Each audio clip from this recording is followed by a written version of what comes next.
मैं doctor SP Singh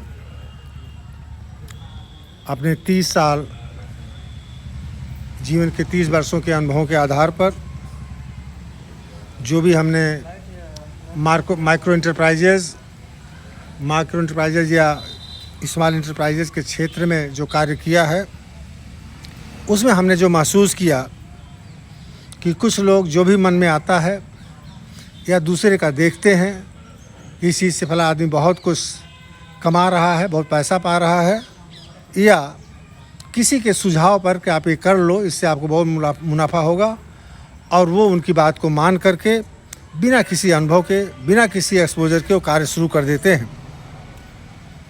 जीवन में सफलता हासिल करने के लिए या अपने उद्योग बिजनेस में सफलता हासिल करने के लिए क्या आपने कभी सोचा कि सफलता पाने के मूल मंत्र कौन कौन से हैं?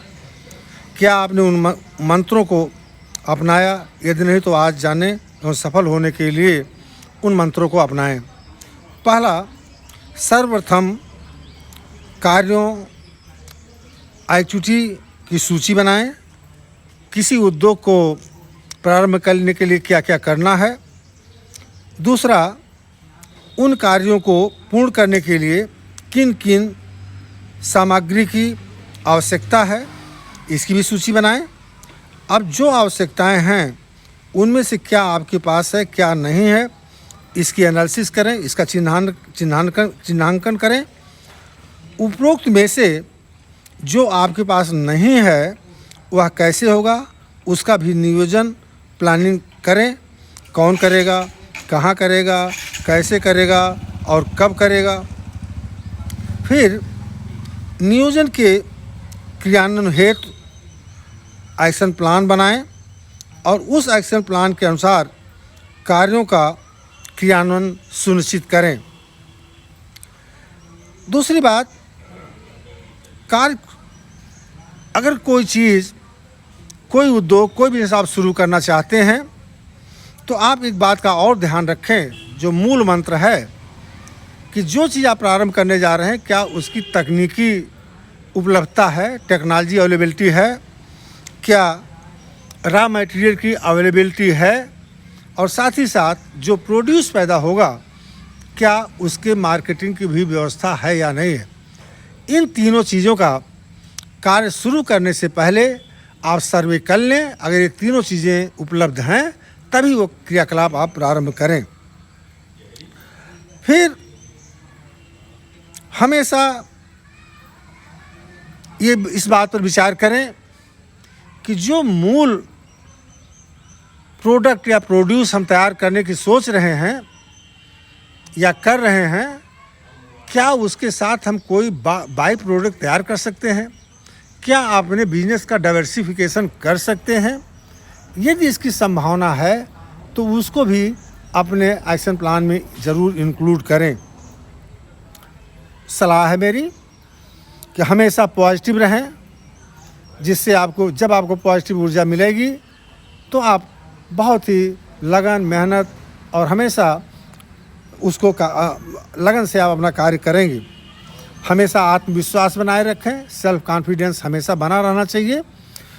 नेक्स्ट, व्यवहार कुशल एवं सरल एवं मृदुभाषी बने।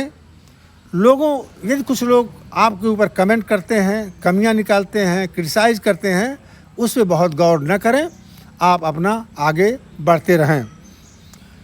स्टाफ को जब लोग देखते हैं कि जो हमारा स्टाफ काम कर रहा है, अक्सर मैंने देखा संस्थाओं में, किसी